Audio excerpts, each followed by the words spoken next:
Zarina Matcha here. In today's video, I'm going to be discussing why I started writing and publishing romance under the name Diana Vale.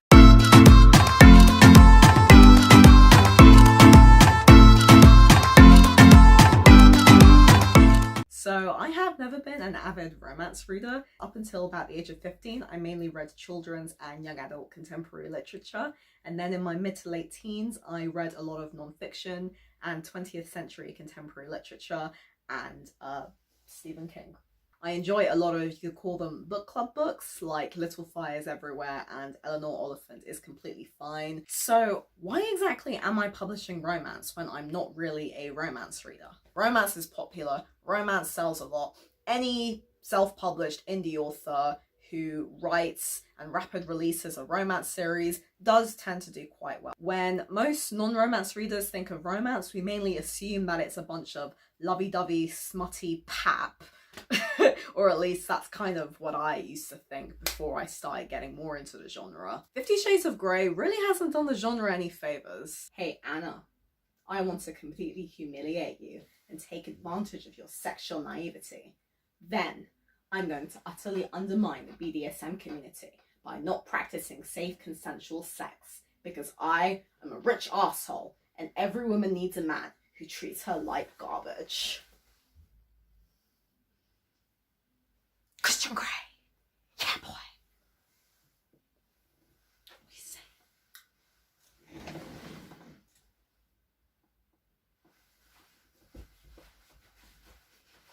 While there are indeed smutty, trashy, pappy, whatever kind of romance books out there, not all romance books are like this. There are also lots of well-written romance books out there with well-crafted characters and engaging plots. Romance as a genre is incredibly diverse in that it encompasses a wide range of genres. You have paranormal romance, contemporary romance, historical romance, sports romance, Christian romance. You can have romance set in a small town, romance set in a university, or an alien romance between two aliens from another planet. You can have varying heat levels in romance, from utterly no sex to some kissing, maybe a little bit of implied sex behind the closed doors, more steamy sex scenes, and then full-on erotic orgies. Yeah. Lisa London has a fantastic authortube channel where she discusses all facets of writing romance books, and she even has a whole video on heat levels. I really recommend her channel because it helped me a lot when writing my romance series. Back around the end of 2020, I decided that I wanted to rapid release a fantasy series. I had researched a lot into rapid release, and there is a really good book by Jewel Allen called Rapid Release, which is all about rapid releasing. Essentially what rapid release means, it's something which a lot of indie self-published authors do, and it means that you pick a popular genre, usually either fantasy or romance, and you plot and plan out a series in that genre, and then you release the books in the series quite close together, usually one book per month or one book every 3 months, depending on the lengths of the book. My plan was to write under the pseudonym Lizzie Stardust, and write short fictional works between 5,000 and 7,000 words of serialized fantasy fiction and publish one per week. I was planning on having it being a young adult fantasy academy series, and there are lots and lots of fantasy academy type books on Amazon, so Fae Academy, Vampire Academy, Mage Academy, there are loads. I planned out the first few episodes in the series and I sent it to a beta reader on Fiverr for some advice, but I ran into some problems. The main problem was that I didn't really have an overarching storyline with this story. It was mainly just teenagers at an academy with like magic and stuff thrown in. And I was going to really need more than 7,000 words for one story to really flesh out the characters because I had a lot of characters.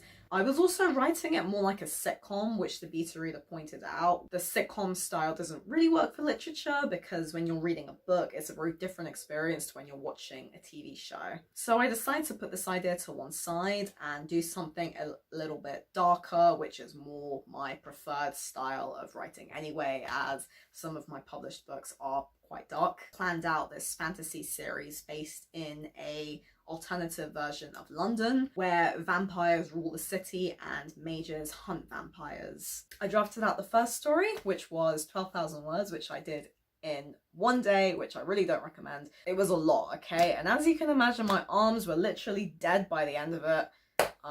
Why does this feel like deja vu? My arms were literally dead by the end of it.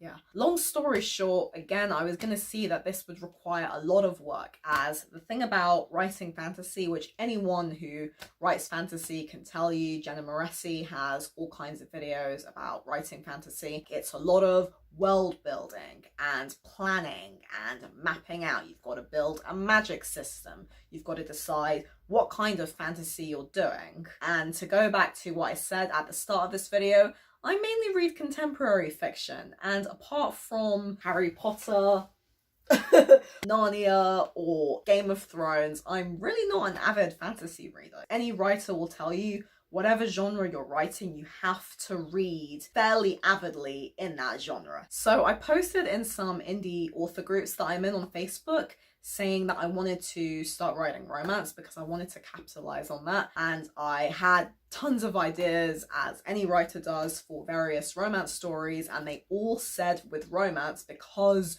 the genre is so broad, you gotta pick one subgenre of romance and write in that genre initially. I don't ever plan on writing clean Christian romance books because I've already kind of started off doing new adult steamy contemporary romance, and to then go from that to clean Christian romance, even though they're both romance, it's a whole new subgenre, and that would get very confusing to readers. So one day in January of this year, 2021, I happened to reread Love Lessons by Jacqueline Wilson, which was one of my favorite Jacqueline Wilson books as a kid, and it's about a teenage girl who falls for her art teacher. And yeah, I remember reading it at the time when I was like 10 or 11 and feeling really wistful that they didn't end up together, although obviously now I have different feelings towards a 14-year-old and 20-something-year-old romance. I can see the appeal though, especially in fiction, the allure of forbidden type student-teacher romance. So that's when I decided, screw it, I'm gonna write a really crappy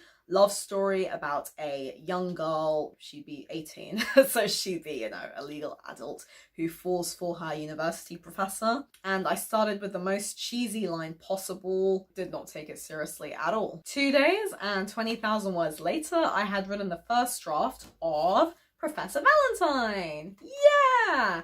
And yeah, I don't think it's a pile of crap. It's not the best thing I've ever written. It's certainly not on the same level quality-wise as Anne or Around Midnight or Every Last Psycho, but it's a nice little light short read. Yeah, I had a lot of fun writing it, and I based it on the University of York because I went there briefly when I was 18. University in Northern England. It's actually called the Kirk University series. Even though Kirk is obviously a fictional place, it's based on a real place. So for me, it makes it much easier to work around that rather than having an entirely made up world with a whole system of magic and stuff. Just because you know the couple will end up together doesn't mean that the story itself has to be predictable and boring and cliche, because that's also what I thought. I thought of, oh, if I already know what the ending is going to be, why the hell would I want to read a romance? While you know the couple will end up together, you don't know what challenges they're going to face. You don't know how they're going to grow as people. You don't know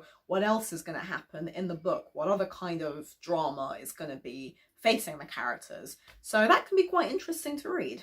So in short, writing romance has been incredibly rewarding, and if you want to check out the series, please visit the links below. They are all on Amazon, available in paperback, and the ebooks are all in Kindle Unlimited. Next week, I'm going to talk about publishing the series. I'm going to delve in more to rapid releasing and how I've been managing my time doing all of this. So do subscribe and stay tuned for the next video. Subscribe, motherfucker!